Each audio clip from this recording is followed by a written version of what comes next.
Well, hello, my viewers. My name is Robert Gully, and in today's experiment, we will be going over that of chemical reactions using sodium bicarbonate and acetic acid. Now, if either of those terms scare you, you don't need to worry. Sodium bicarbonate, baking soda. Acetic acid, vinegar. And now that we got that out of the way, let's move on to the materials used in this experiment. Now, the materials used in this experiment will be broken up into two parts. The first part will use this plastic cup, our acetic acid, our sodium bicarbonate, and a spoon. The second part, we use again the acetic acid and sodium bicarbonate, these balloons, and this empty water bottle. And as for the paper towels, well, they're here to clean up any possible messes, but let's hope we don't have much. Now, first thing we'll do in the first part, I'm going to show you what happens when you mix sodium bicarbonate and acetic acid. Now, as for the first step, after opening your sodium bicarbonate, you pour enough into the plastic cup to fill the bottom. You don't want to pour too much. As you can see, that's about as much as you want. Now, with your acetic acid, you pour a spoonful. Now, as I said, with this next step, well, you're going to see a bit of a reaction.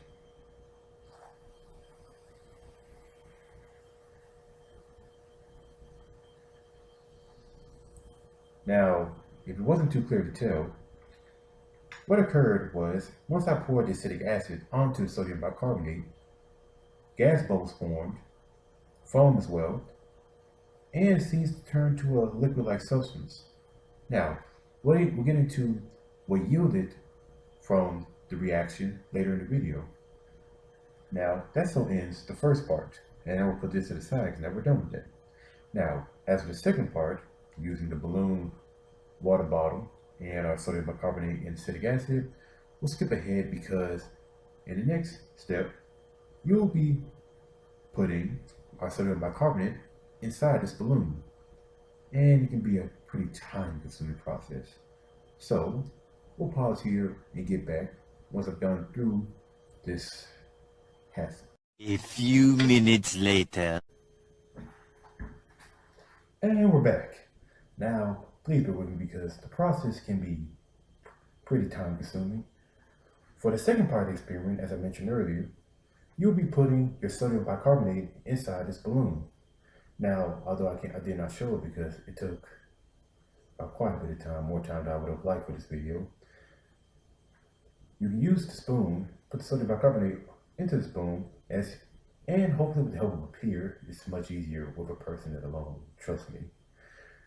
You can slowly put into about 2, maybe 3 small scoops into the balloon.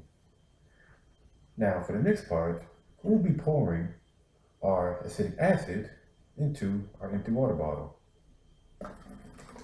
I'm going to pour enough to cover some of the bottom, probably up to about the second line at the bottom. Or, how about to the third line, just to make sure our process goes well. All right, you can see right there. Next, what we would do is you open up your balloon filled with your sodium bicarbonate and get ready for the magic to happen. All right, are we prepared? 3, 2, 1.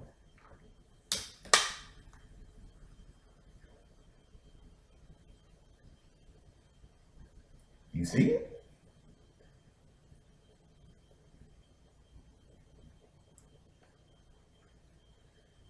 You can see the balloon. Oh, so I got a bit more in there.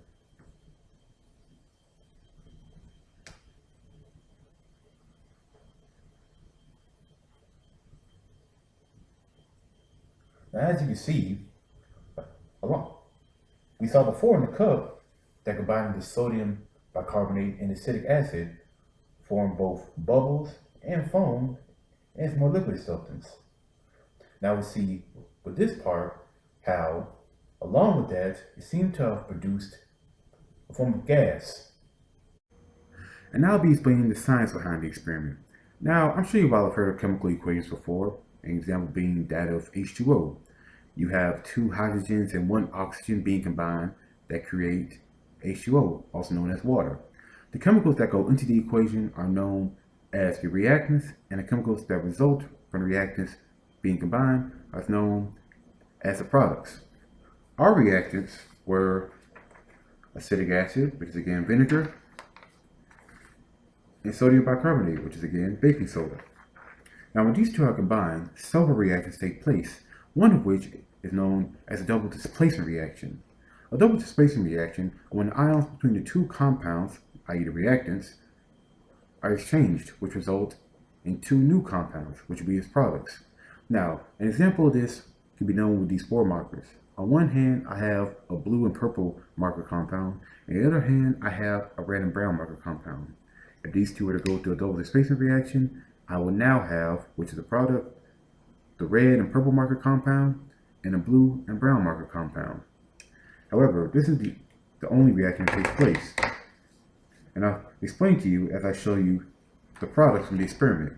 One of the products is sodium acetate, which was the foam that resulted when the two were combined. Carbon dioxide, which as you saw was like we blew up the balloon.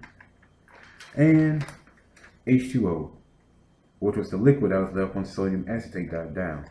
Now, you're probably wondering how this occurred. But first, I want you to look at sodium acetate and acetic acid. Now, you see the similarities between the two. Both have two carbons, three hydrogens, and two oxygens. However, acetic acid has the hydrogen, but it does not have a sodium. Sodium acetate has the sodium, but does not have the hydrogen. Now, you're probably wondering, where did this go? Now, next we'll look at sodium bicarbonate.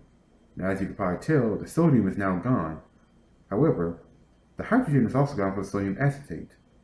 If you can already guess, the hydrogen combined with the HCO3, which, if you could put the math together, would result in two hydrogens, one carbon, and three oxygens. Or CO2 and H2O. Now, what resulted was that of a gas formation, i.e. carbon dioxide, the gas. Which was left was H2O, the liquid. Now, there is another process for which the liquid is formed. However, it has to do with that of strong bases and strong acids and weak bases and weak acids. But that's a science for another time.